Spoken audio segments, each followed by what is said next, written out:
Hello दोस्तों, हम चर्चा करेंगे मुगल साम्राज्य के सैन्य प्रशासन के बारे में। ठीक है।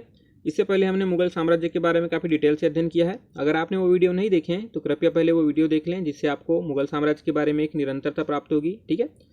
हम यहाँ पे देखेंगे मुगल साम्राज्य के सैन्य प्रशासन के बारे में। तो आइए देखते हैं।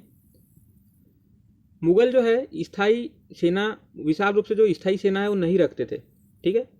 सभी नागरिक को सिद्धांतिक रूप से शाही सेना के अंग मानते थे। ठीक है। ऐसा मानते थे कि हर एक जो नागरिक है वह सिपाही में भर्ती हो सकता है।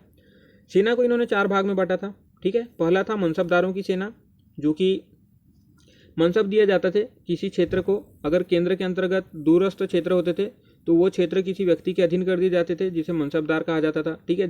जिसको उसमें राजस्व वसूली का अधिकार दे दिया जाता था। इन्हें सेना भी रखनी पड़ती थी, तो इनकी जो सेना थी यह एक सेना के प्रकार थे। ठीक है। मनसबदार की सेना, अधीनस्थ राजाओं की सेना, जो प्रमुख केंद्रीय शक्ति होती थी उनके अधीन जो राजा होते थे, जो कि इनके नाम, जो प्रमुख केंद्र के राजा शासक के नाम पे ही शासन व्यवस्था चलाते थे। ठीक है। तो ये अधीनस्थ राजा अपनी सेना रखते थे, जो कि युद्ध के समय में प्रमुख जो शासक या सम्राट होता था उसकी सेवा में अपनी सेनाएं लेके आते थे। तो इस प्रकार अधीनस्थ राजाओं की सेना भी एक हुआ करती थी। अहदी सेना होती थी, यह राजा का अंगरक्षक सेना होते थे। ठीक है। घुड़सवार इसमें प्रमुख हुआ करते थे। दाखिली सेना थी, जो कि मनसबदार के अंतर्गत ही सेना होती थी, परंतु इसका खर्च राज्य देता था। ठीक है। खर्च इनको डायरेक्ट राज्यों के द्वारा प्राप्त होता था। घुड़सवार में देखें तो घुड़सवारों को भी 2 भागों में बांटा था। बरगीर, जो कि इनको अगर साजो सामान है घोड़े के सवारने के लिए या युद्ध क्षेत्र के लिए, वो सामान जो है इन्हें राज्य से प्राप्त होता था। इन्हें बरगीर कहा जाता था घुड़सवारों में। सिलेदार, इन्हें अपना साजो सामान स्वयं लाना पड़ता था। ठीक है। इस प्रकार से सिलेदार कहलाते थे।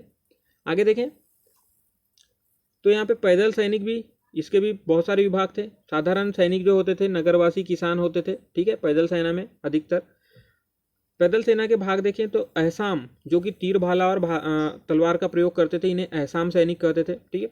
सेहबंदी, जो बेरोजगार लोग होते थे, अगर सेना की कभी जरूरत पड़ती है तो इन लोगों को भी भर्ती कर लिया जाता था, ये सेहबंदी कहलाते थे। ठीक है। बालाशाही, जो व्यक्तिगत सैनिक होते थे, अर्थात अपनी मर्जी से ये सेना में भर्ती हुआ करते थे, वो व्यक्तिगत सैनिक, वो बालाशाही कहा जाता था। ठीक है। जो कि पैदल सेना के अंतर्गत ही आता था।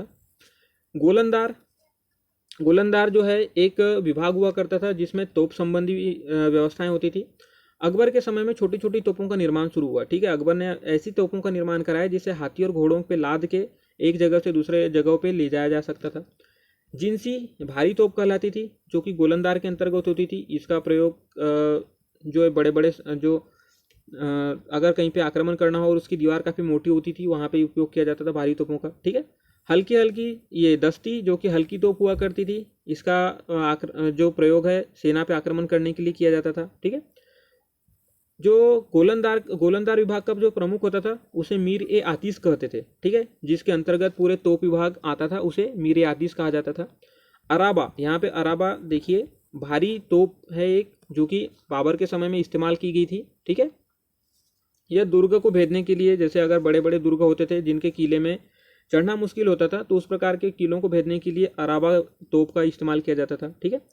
अकबर द्वारा एक हस्ती सेना भी बनाई गई थी, जिसके अंतर्गत एक विभाग बनाया उसने, पिलखाना विभाग। ठीक है। क्योंकि अकबर को जो है हाथियों का बहुत शौक था, तो इसने एक हाथियों का भी एक दल बना के रखा था युद्ध के लिए। ठीक है। और पिलखाना करके विभाग भी बना के रखा था हस्ती सेना के लिए। जल सेना की वैसे तो कोई ज़्यादा जानकारी नहीं है, परंतु वो जो अधिकारी है उसका ये मीर ए बहर इसका अधिकारी हुआ करता था। वैसे इन्होंने जो मुगल बादशाह हुए, ज़्यादा जल में इन्होंने ज़्यादातर अपने अभियान किए नहीं। ठीक है। इसका जो अधिकारी था मीर ए बहर।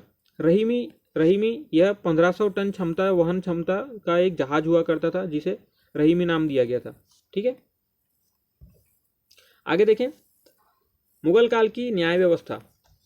न्याय का स्रोत तो शरीयत थे। ठीक है। चूंकि यहाँ पे मुगल मुसलमान थे और मुसलमानों में जो है शरीयतों का कानून या उनके जो धार्मिक कानून है वो लागू होते हैं, तो न्याय का प्रमुख स्रोत तो शरीयत था।